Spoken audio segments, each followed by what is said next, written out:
Coming up, I'll be speaking with David Regan, Executive Director of the Grand Avenue Business Association. That's next on the St. Paul Forum.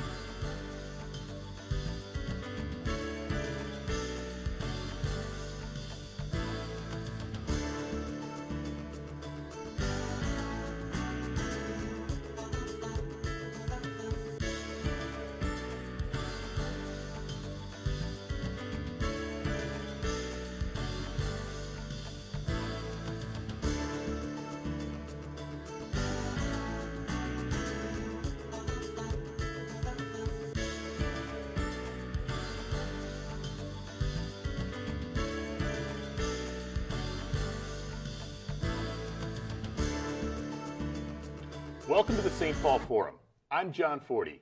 Along with Lisa Tabor, I'll be guest hosting during 2010, while regular host Mike Wassenaar is on sabbatical. With me today is David Regan, Executive Director of the Grand Avenue Business Association, and we'll be talking about Grand Old Day. Welcome, David. Thank you. David, I've seen the passion. I know the dedication. You must have been born on Grand Avenue. I'm assuming it was right on the center stripe. How did you get here?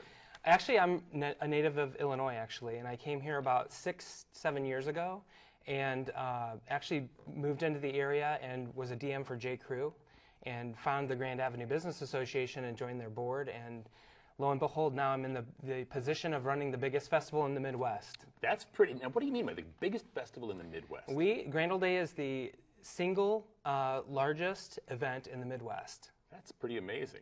Tell me about Grand Avenue Business Association. How old is it? What does it do? How has it been around? Well, the Grand Avenue Business Association was incorporated in 1966 on a February morning, and it basically, there's two stories that are kind of surrounding this, how it got started. And the first one is that there was a need to prevent crime and fill potholes on the avenue, which clearly there was. And the other part of the story was a new business had opened on the avenue, and one of the business owners took flowers to a new business owner, and they said, this should really be something an association does.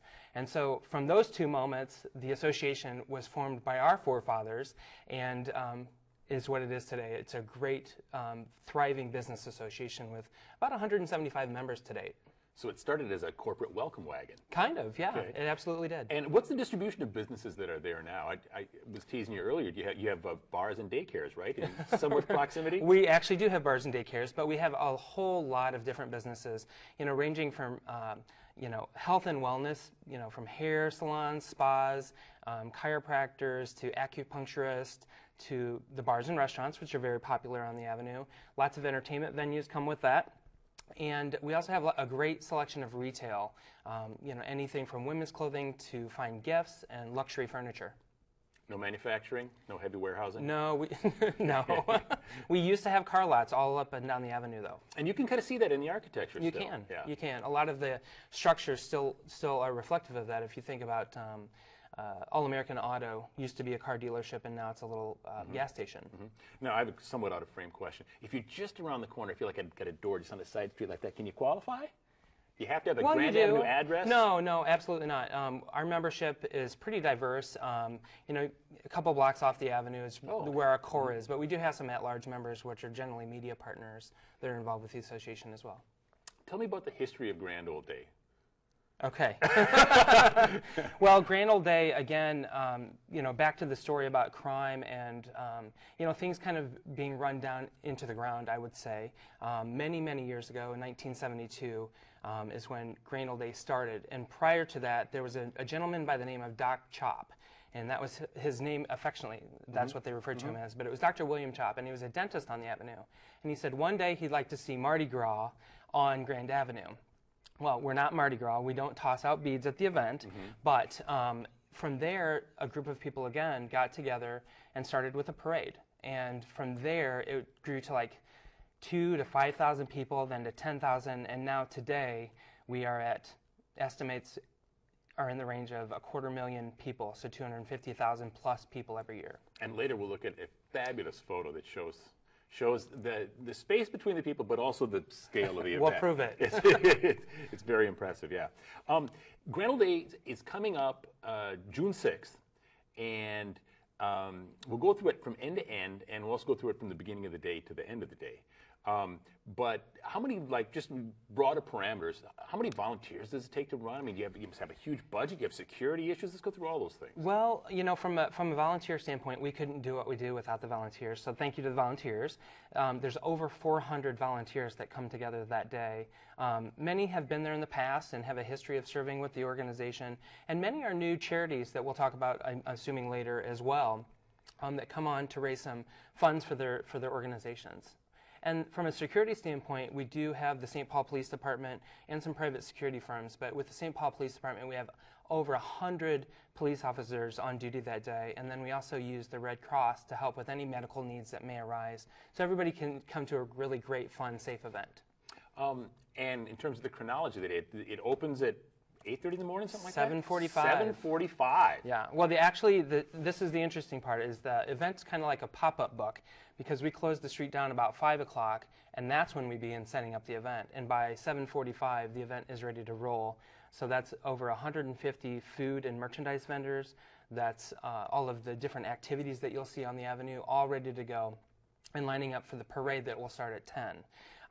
So those are kinds of some of the things in the beginning of the day that happen, and then you know, we move on to the meat of the event. And midday, let's just go through the whole chronology. Okay, yeah. Perfect. Well, at 7:45 we have the on-the-go sports events, and those include a run, walk, rollerblade, and it could be anywhere from a 5K to a 10K. That go up and down the avenue. So as you're running or rollerblading down the avenue, you get the delightful smell of the reward of mini donuts after you're completed. And from there, you know, the street opens up to the parade at 10 o'clock, and that this year has over 75 units, and we've got some really, really exciting parade units this year. The one that's leading it this year is the Doc Chop Award winners, Peter and Linda Quinn from Bread and Chocolate, Cafe Latte, and Quince. They have 3 businesses on the avenue and have contributed greatly to the avenue. So they have this elaborate float that they've planned, and they're kind of keeping it top secret. So I'd encourage everybody to get there early to see what that is. By number one, does it mean the first one coming down the avenue? First one coming down the street, yes. Okay. And they're honored because they are the Doc Chop Award winners to lead the parade. So after the parade wraps up at about 11:30, 12 o'clock, then the street just swells with people. And there's many activities that happen along the avenue. Within that is the children's parade, and then we also have a children's area that opens up at about 10 o'clock earlier in the day. And that has bounce houses, petting zoos, mini golf, lots of fun kids activities. And they also have an opportunity to play one of 8 different games where they can win prizes to take home as well. What is the kids' parade like? Because I was thinking the kids at home probably want to enter the big parade. Can you enter the big parade at home? Can we start planning now for 2011 to enter a float? You can enter, yes, anybody can. The community is invited to enter the big parade, and that just takes an application and approval process. Fee? Yeah, there is a fee. A small fee. There is a fee. Okay. There's, you know, nonprofit rates and then commercial rates and all that kind of stuff.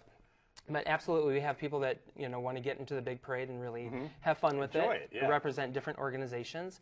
But the kids' parade is really about kids being kids and, you know, dressing up and, you know, decorating the wagons and the bicycles. So it's really kind of a fun throwback. And then we have some trophies that we give out with that parade, and everybody gets a little prize at the end. And it's led by the St. Paul Clown Club. So it's a lot of fun. And then the child holding pen you're referring to, no, it's what do you call it? The family fun zone. The family fun zone, okay. So they're not to be left there although I suppose at some age they can do it. Yeah, there's kids that, you know, come and enjoy the activities, you know, unattended, and the parents, you know, visit different booths and things. Yeah. But it's a lot of fun. We do encourage, you know, families to come out in that area and really be together and really celebrate the community. Within that area as well, we also have the Teen Battle of the Bands, which is sponsored by the McAllister Groveland Community Council, which is a neighborhood association on the west end of Grand Avenue. And they've been doing it for years, and we really have some great talent that comes out and competes for this title of Best Band, you know, at Grand Ole Day at the youth division. And then they get to perform at the Mac Grove community gathering later in the summer and be featured as headliners. Good, okay. So it's a lot of fun. So we're up to almost noon at this point. Yes, and at noon, that's when all the bands start. And this year we have an amazing lineup of bands, and there's over 20 bands this year. How many venues? You can see bands at 9 stages. Wow. at 7 of those are the festival gardens where we have beer, and those are by wristband admittance. And then there's a couple free stages where you can go and listen to music and enjoy it in a calmer atmosphere. But we've got 7 great stages, and those are going to be located at Dixie's, Wild Onion, Billy's, Salou, and U.S. Bank, Walgreens, and a Green Mill stage. And then we also have another stage that's honoring one of our charities, Rock the Cause, who they'll be benefiting the Minnesota AIDS Project and Arts for Minnesota. That sounds great. Yeah. So the bands play essentially all afternoon. From 12 to 5. As up to 250,000 people stroll the avenue. Yes. And pound food into our gullets. That's correct. That's correct. And it's interesting because we have so many of those people, and so a lot of people, stand outside and listen to music if they don't want to be involved with, the beer and all that kind of stuff. So there's really a moment for everybody in those sound stages. I'm sure there's a full kind of spectrum of information. There must be some informational seminars and some carnival barkers as well. There's all sorts of stuff on the avenue that day. We don't have a lot of carnival barking per se, but there's lots of different activities. There's a mobile marketing tour that's coming to us this year called Dance Your Ass Off, and it's based on the Oxygen Network's reality TV show Dance Your Ass Off. And so what they do is they come and really encourage people to look at dancing as a form of recreation and a way to lose weight. So the Dance Your Ass Off group with Oxygen Network incorporated with the American Heart Association are going to be coming together, and they're going to make a donation to the American Heart Association for every pound that's danced off that day. So I'm not sure how much they're giving per pound, or not per pound, I'm sorry, per calorie. Yeah. So the goal is to get 1 million calories burned at Grand Old Day this year. That's a fabulous goal. Yeah. So we estimated it would be about 500 people, I believe, for about, I think it's a half hour apiece, and that would burn off 1 million calories. So we encourage everybody to come out and dance your ass off. Can there be a big digital calorie clock, like the national debt clock? We're burning them off. I think they do, but I think we'll be burning those off faster than the debt's rolling down. Yeah, that makes a lot of sense. And the Oxygen Network, Oprah is not going to be here, is she? No, she's not. Okay. How about other names coming? I mean, there are a lot of bands. What are some of the names of bands people will be seeing? And as I said earlier, we've got a really great lineup, and we're really proud of it this year. I can tell you Free Energy is coming to Dixie Stage, and that's kind of the big one this year. We've got Jeremy Messersmith and Dessa from Doomtree on one of our stages, and then she has to run from that stage and go to perform on another stage with Doomtree. Okay. So we've got them, we've got High Respects, we've got really great band with a great story called Catch Penny, and they're a great band because they spent all of 2009 across the seas in Iraq playing for the soldiers and really giving them some relief and entertainment while they're over there and helping them pass the time. So that's a really great band. And then we've got a whole lineup of other bands as well, and you can find that at grandav.com. Okay, so some of the stages are different flavors. There's louder, there's the Battle of the Teen Bands. There's Battle of the Bands. There's some hip-hop collectives that are going to be on some stages. There's some rock bands, some lighter rock bands that are going to be a lot of fun. So it's a really broad range of music, but there's something definitely for everybody. And then on the free stages, we've got the Lexham Community Band, which is a community band that came together, and there's 45 members in that band. So if you want to hear some great, 4th of July type music, that's going to be located in the art fair. So it's going to be a really great partnership with them as well. Okay. And the public can get a lot of this information at grandav.com. That's correct. And then there's a link on that, I believe it's /GrandOldDay, is that right? You can get to the link to Grand Old Day at grandav.com, or if you do grandav.com/GrandOldDay, you'll go right to the site. Okay. But either way, you can get to it. Okay, that's good. And people be coming from all over, I assume. I mean, you must keep stats as to who comes from within a mile and who comes from other counties. Well, we don't have hard stats on how many people come from different areas at this point, but we can say that through our social marketing, through Facebook, we're able to do some logistics there and see people who are interested. And it is, within the 3-state radius. And we even have some people that come over from Ireland that have been and have commented on it before.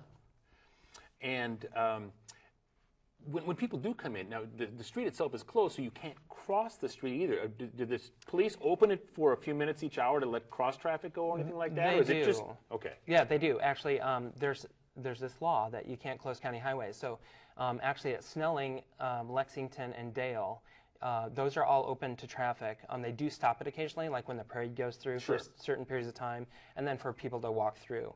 But those are the access points to cross Grand Avenue during the day. Okay.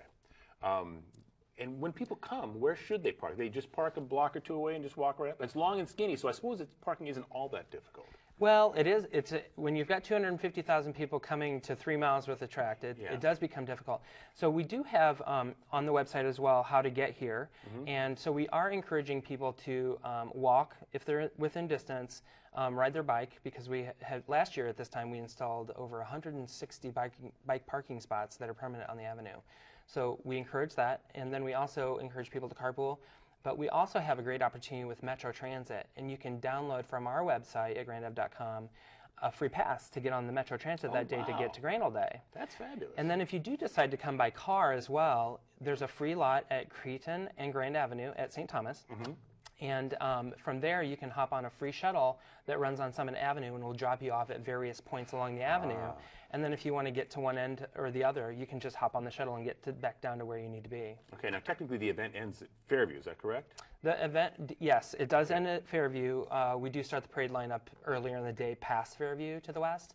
But we do go, our footprint after the parade is from Fairview to Dale. Okay. I'm remembering from years past, a lot of strollers and a lot of people on wheels of different kinds. Any problem with bicyclists in the crowd? I mean, is there restrictions on that kind of thing? We do, yeah. Well, yes, we do encourage people to wear a helmet. And that's the people that are walking. Yeah. Okay. But we do encourage people to park their bike during the day, because it does. When you get that many people on the avenue, it does present a hazard, obviously. And likewise with pets. That's also another thing that we encourage people: leave your pets at home. Because with that many people, it kind of stresses the animals, and we don't have the ability to water animals during the day. And if the weather continues with the trend, it's going to be very hot. Yeah. Now, I used to live on Grand and a third-floor window, and my parents would leave town, and they left me with the little dog, and the dog looked down and saw 5,000 runners came by, and the dog just spun.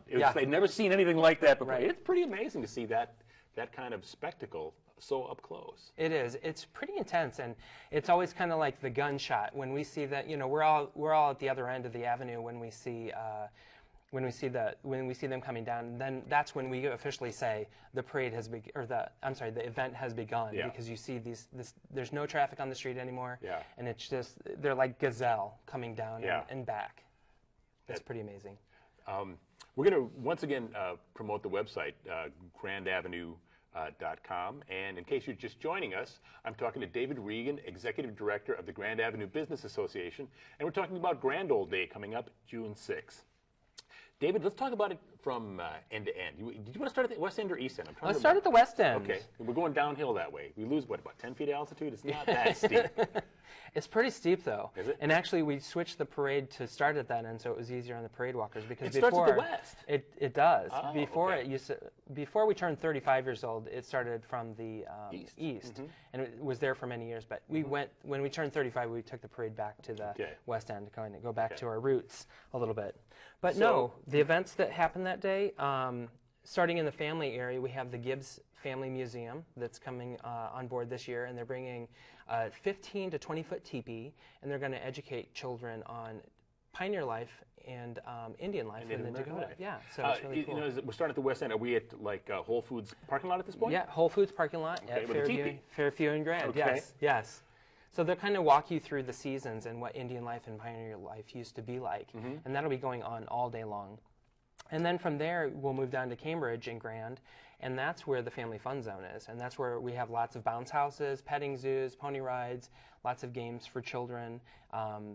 We also have mini golf, and we have the teen ballad bands in that area as well.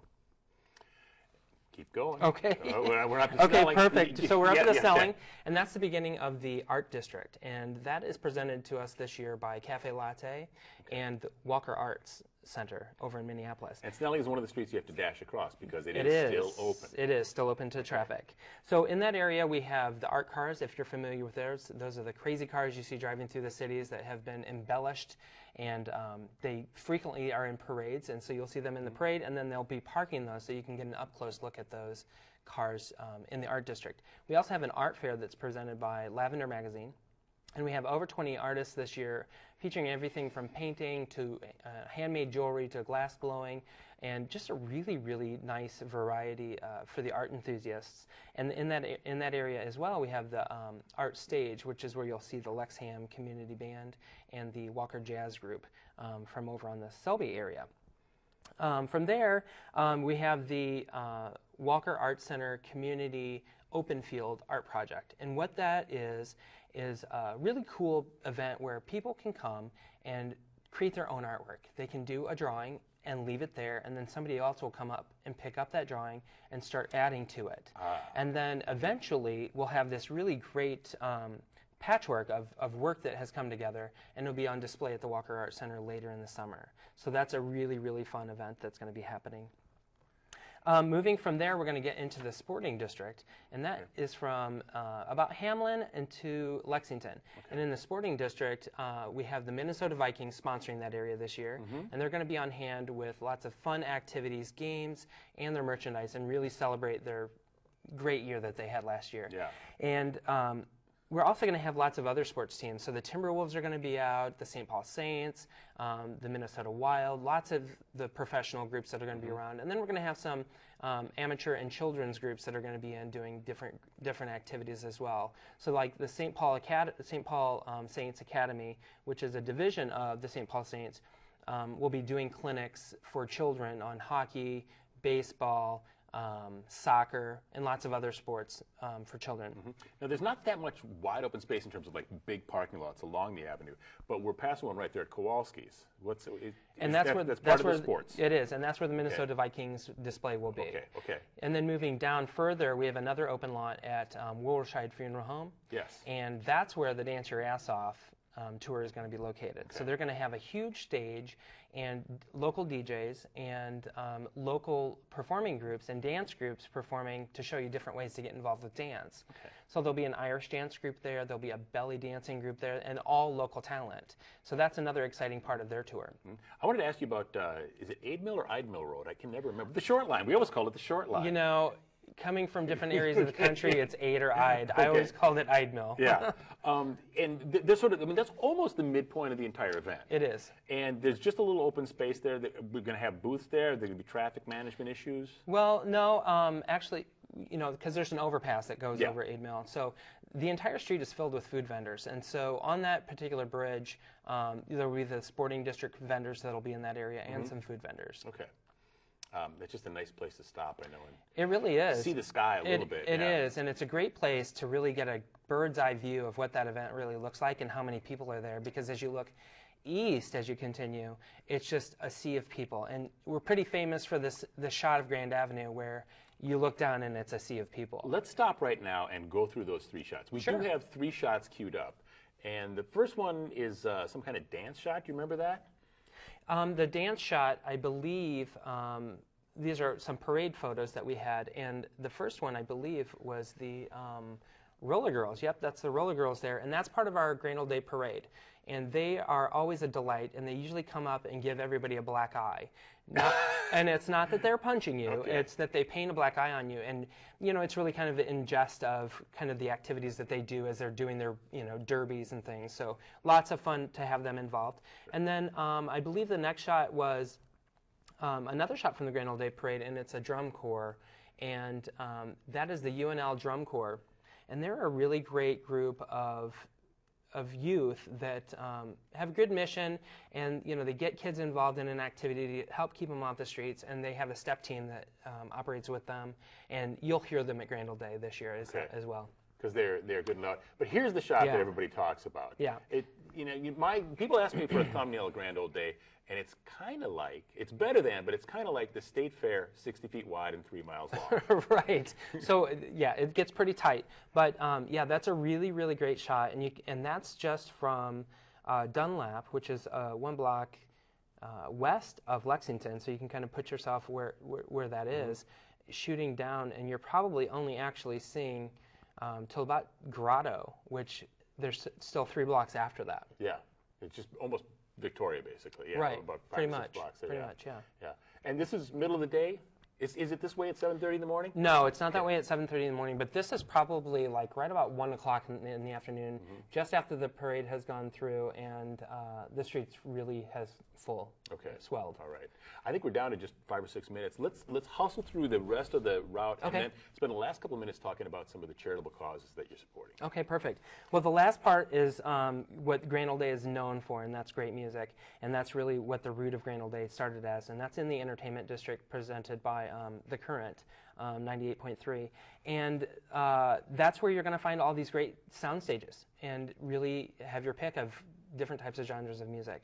You know, and with those stages, you have to buy a wristband to get admittance to that, and the wristbands this year are $10 a piece, and if you buy in advance on our website at grandev.com, you can also get a free digital download of 9 of the bands that will be at Grand Ole Day this year. So I encourage you to go early to get that download because it's really a great pop in the car drive by the lake this year.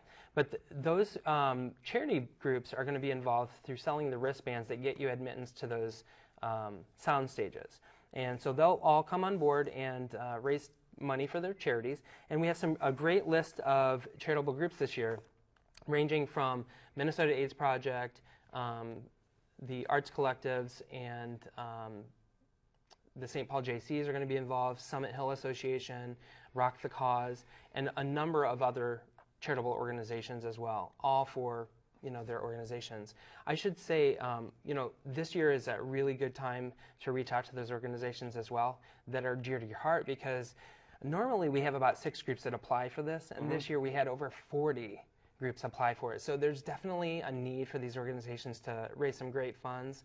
People are, kind of hurting right now, I think, from the philanthropy standpoint. It's a tougher season than a lot of years, and the Grand Avenue Business Association does a lot to support the good of the community as well.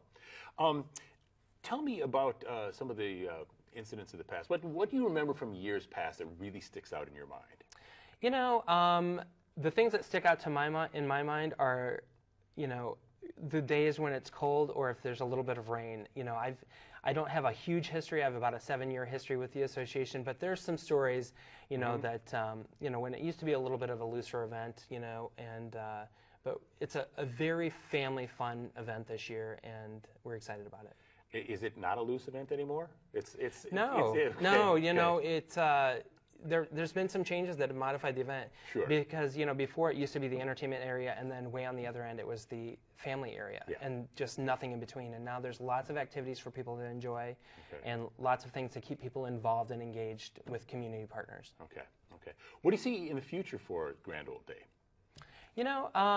I eventually see us creating a main stage and having one stage that's a headlining group, and then all the satellite stages as well, and having some really bigger name acts coming to that venue.